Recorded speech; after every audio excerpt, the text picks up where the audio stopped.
Hi, everybody. I'm Robin Kramer with Flourish and Thrive Academy, and I'm so excited to be here today to talk with Matthew Burnett about secrets to effortless sourcing for your jewelry business. So, welcome, Matthew. Thanks for having me. Absolutely. I'm going to tell you a little bit about Matt. He is the CEO and co-founder of Makers Row, an online marketplace for American manufacturers.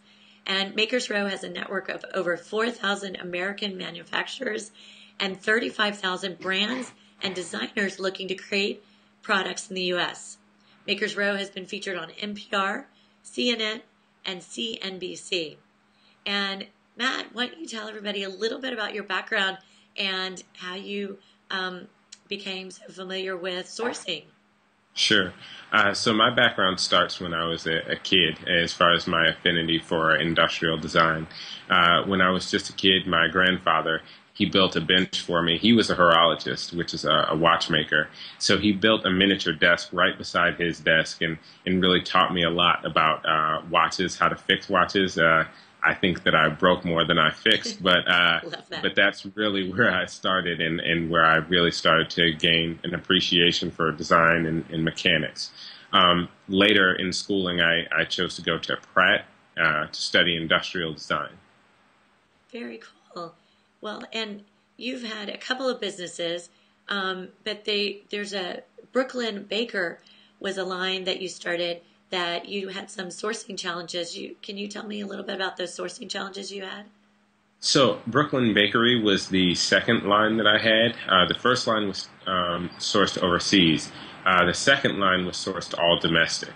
And some of the major issues that I had in sourcing domestically was there was no real online resource or marketplace in which I could find the right manufacturers in order to produce my goods.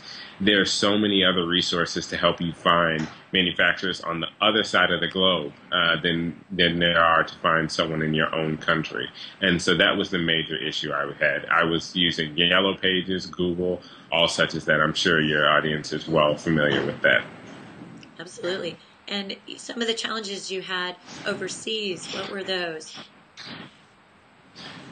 So sourcing as a whole can be pretty difficult, but I was able to find these manufacturers pretty quickly. The issue that I had with dealing with these manufacturers was that I was always pushed to the back of the line because my largest order size would be the smallest order size of a larger company. So I was always getting pushed to the back of the line and always just kind of my dates were always pushed back a month to 2 months out of the year. Oh, yeah, that's not fun at all. You're trying to run a business. What was the most important thing that you've learned along in this process? I've learned to be patient.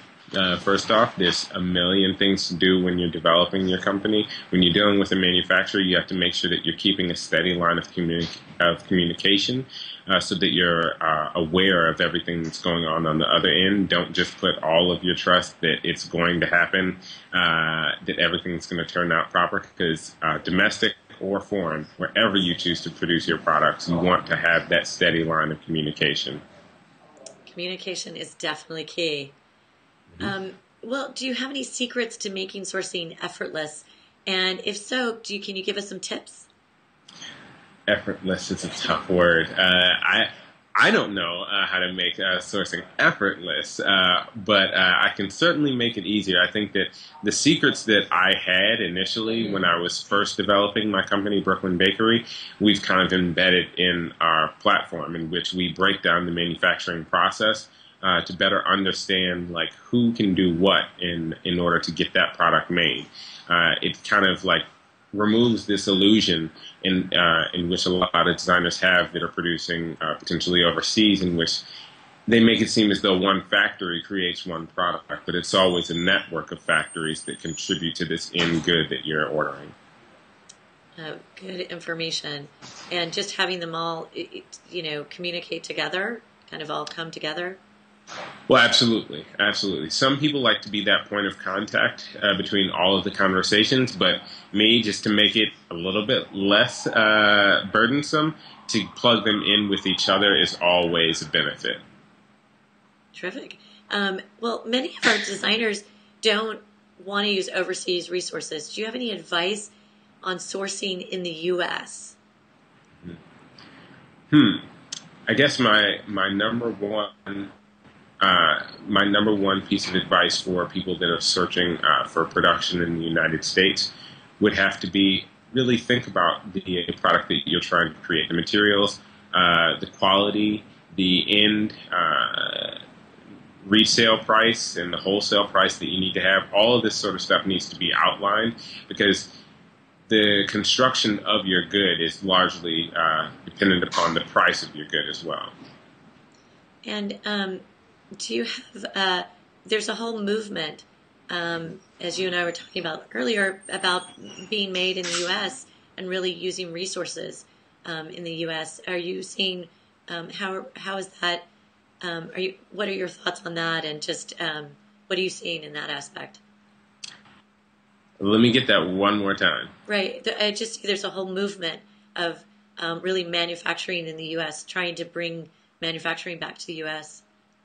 Sure. Well, when I first started getting back into the United States looking for manufacturers here, it was just because of the complications that I myself had when I was producing overseas.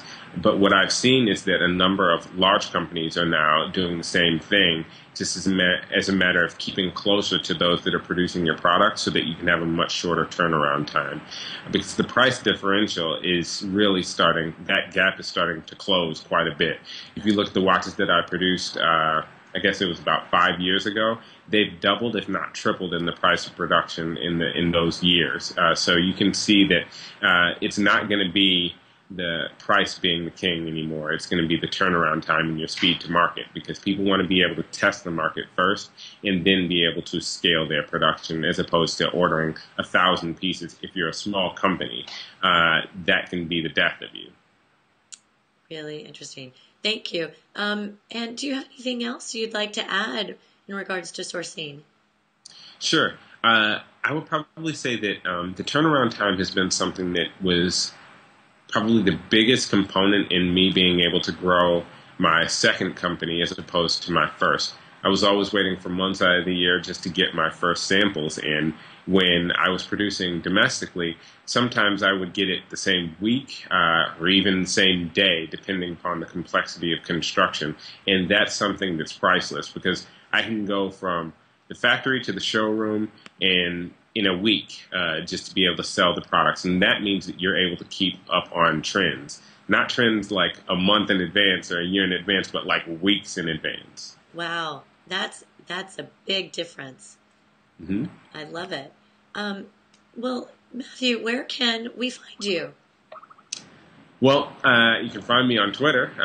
My Twitter handle is MakerMatthew. And I'm getting into it. I'm going to start tweeting a lot more. And that's where I can be found more often than not. And Matthew, as we said earlier, is the co-founder of Makers Row, Inc. So definitely check out Makers Row. And they're dedicated to making the manufacturing process simple to understand and easy to access, which is very cool. So Absolutely. We're so thrilled to have you today on our blog. So thank you so much for your time, Matthew. I know you're extremely busy. We appreciate your insight and look forward to talking with you again soon. Thanks so much. All right. If you like this, and we'd love to hear your comments. So in the comment section below, please answer the following questions. Your top 3 challenges you've faced with sourcing for your jewelry line. And do you have any sourcing secrets that worked for you? So thank you so much. Please join us at Flourish and Thrive Academy. And you can follow us on Facebook, like us on Facebook, and follow us on Twitter. And we always love to hear from you. Again, Matthew, thank you so much for your time today. Thank you.